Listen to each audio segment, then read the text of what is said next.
there's a long history of us using AI within our platform, although I will say that there's a lot of muddying between what is machine learning and what is AI. But I don't think we wouldn't be talking about it unless it was something that I think caught a lot of us by surprise, right? For a while, it was very science fiction. And then, 2 years ago, all of a sudden, it's everywhere. But I'm looking out right now, right? The sign out there that says Zscaler, it says Zero Trust plus AI. So when we're looking to adapt our platform to what the actual customer needs are, I would take it to two different ways. The first is, there's three different ways that I'll cover very briefly. So the first one is, of course, under the AI Act, making sure the stuff that we use, that our customer uses, is documented, and we're able to answer those questions because obviously I'm a CISO, so I deal with a lot of privacy and security concerns, so that's top of mind for me. The second one is when customers are trying to figure out how their users are interacting with these public AI tools. And then the third one would be how we are helping and how they're building their own AI tools internally. Is there a particular one of interest for you out of those three that you'd like to dig into more? Or all of them? All of them, yes. Of course. So we'll skip the documentation and that kind of stuff. I will say Zscaler has a really robust, security framework, ISO 27K, SOC 2, all that kind of stuff. And also AI frameworks and a VP of AI to make sure that we're doing this and we need to be on the cutting edge, but we also need to do it safely because it's not just our data, it's our customers' data and all of that kind of stuff. So medium interesting there. The really interesting part that I think about is there's often in an organization, especially if it's not a tech-forward organization, to say AI is scary. Let's block it all, right? And then people do what people have always done, which is try to find a way around it, right? Shadow AI. Okay, I don't like the term shadow AI, but I have yet to find something better, so we'll stick with that, right? And, whether it's I take my phone out, take a picture of the email and say, ChatGPT, please make me sound smart to my boss in this reply, or I send it to WhatsApp or a Google Doc, right? And I attribute that to a lack of visibility and a lack of understanding on how our users are actually using those tools, or our customers' users are using those, right? A lot of those have valid business benefits, right? If I can get my job done 3 hours faster, of course, I'd much rather be on a street in Rome having a supli, to be quite honest. It's one of my favorite foods.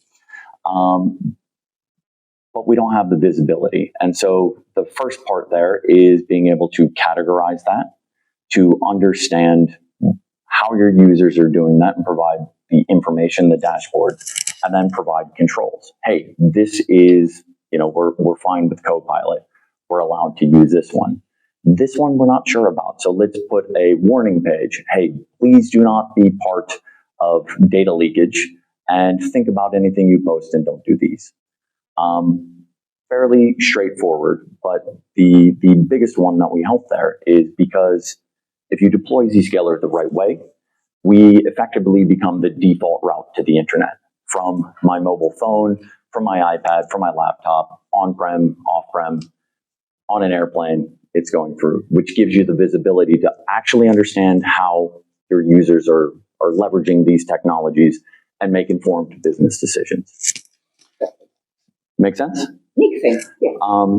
Then from there, we can also add in the file analysis and data loss prevention to understand, hey, it's cool if you want to go ask ChatGPT to organize some data, but now I want to upload some source code to help make it better. We can leverage DLP in there to say that was okay, but this is not. With the kind of third pillar, which is probably the most interesting to you based on your work, is, okay, I need to use AI in my business, and I'm going to bring in, either build my own tools, build my own LLM, leverage something here. But that is not without its own risks, right? You saw in the demo earlier, the slide demo earlier today, right? That car example that they gave was a real example. Somebody actually did get one of those car dealership AIs to give him a cheap car, right? So these things are happening, and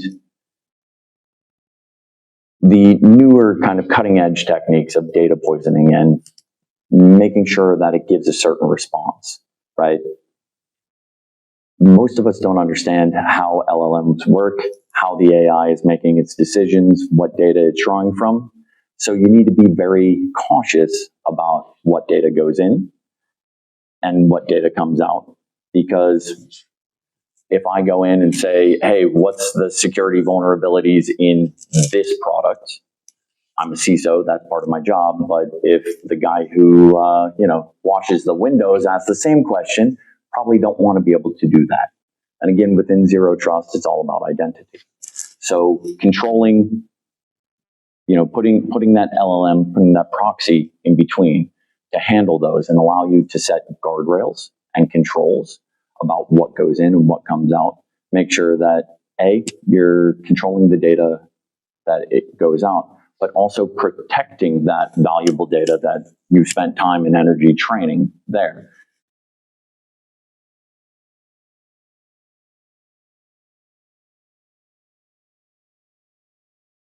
There's a couple of challenges, right? I don't know if I can give you the biggest one. The biggest one is always the power of the default, right? We always, I don't know, maybe it's just me, but I develop emotional attachments to my servers, to my laptops, to my computers, right?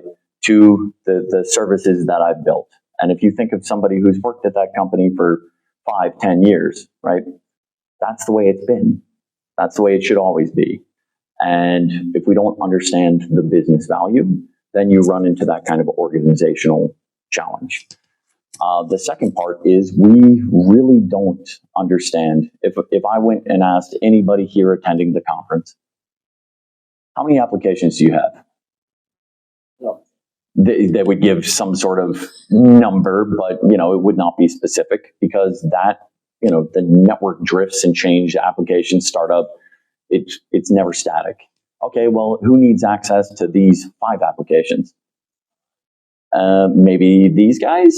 So the biggest challenge is not saying we want to do this or understanding the value from a security perspective. The biggest challenge is understanding the governance in the organization around that, which is why within our private access technology, we have that AI recommendation. So it looks and says, hey,